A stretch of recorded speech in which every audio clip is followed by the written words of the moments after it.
सुनंदा अपने पिता की इकलौती बेटी थी।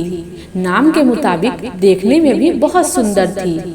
जब वह अपने ससुराल गई तो उसे उसके मुताबिक ही सब कुछ मिला।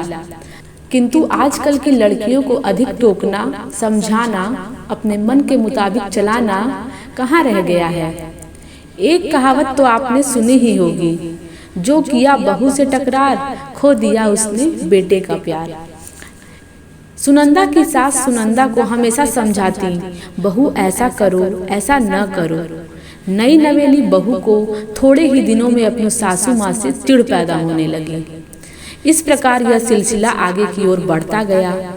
एक दिन सुनंदा के घर कुछ मेहमान आने वाले थे। सासू माँ बोली, बहू आज कुछ अच्छे अच्छे व्यंजन बनाओ और मेहमानों के लिए चाय नाश्ते का इंतजाम भी अच्छी तरह से होना चाहिए। बस फिर क्या था, इतना सुनते ही सुनंदा गुस्से से लाल हो गई।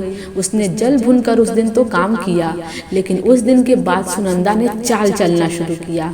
सास जैसा कहती वह ठीक उसके विपरीत ही करती थी। सास ने भी पुरानी कहावत के मुताबिक बहू को उसके माता पिता को कोसना और बड़बड़ाना शुरू कर दिया। दोनों सास बहू में आनाकानी हमेशा चलती रहती थी। एक दिन सुनंदा पिता के घर रोती हुई पहुंच गई।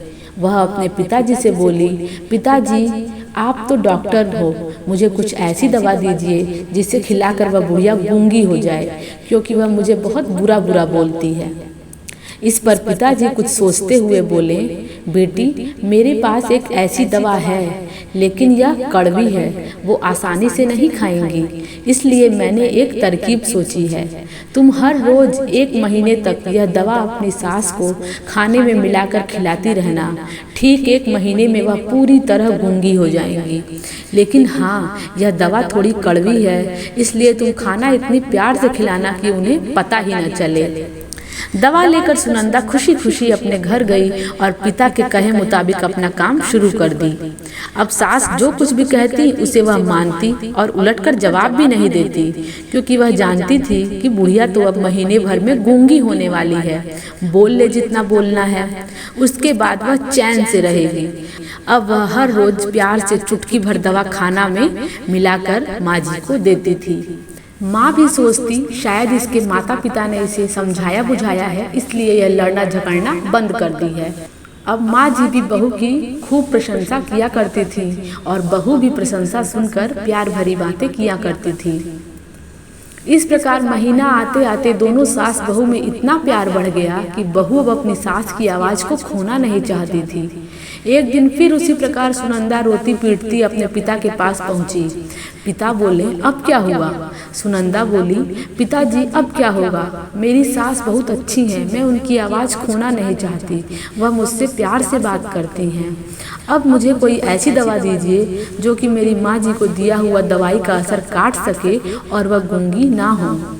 इस पर पिताजी हंसते हुए बोले, बेटी तुम रोना धोना बंद करो और खुशी से रहो। जो दवा मैंने तुम्हें दिया है वह कोई दवाई नहीं थी, वह रिश्तों में घुली कड़वाहट उतारने की तरकीब थी। अगर मैं ऐसा नहीं करता तो तुम शायद आज सुधरी नहीं होती। यदि इसी प्रकार तुम अपने सास के साथ अच्छे से रहोगी तो वह भी तुम्हें अपनी बेटी के समान प्यार करेंगी। अब सुनंदा को सारी बातें समझ में आ गई थी। उसे अपनी गलती का एहसास हो गया था और वह वापस अपने ससुराल चली आई। इसके बाद दोनों सास बहू प्यार से रहने लगी। उनके बीच स्नेह और अपनेपन का भाव आ गया और घर खुशियों से भर गया। आशा करती हूँ कि ये कहानी आपको पसंद आई होगी। इसको अपने मित्रों और परिवारजनों के साथ शेयर ज़रूर करिए। Till then keep growing.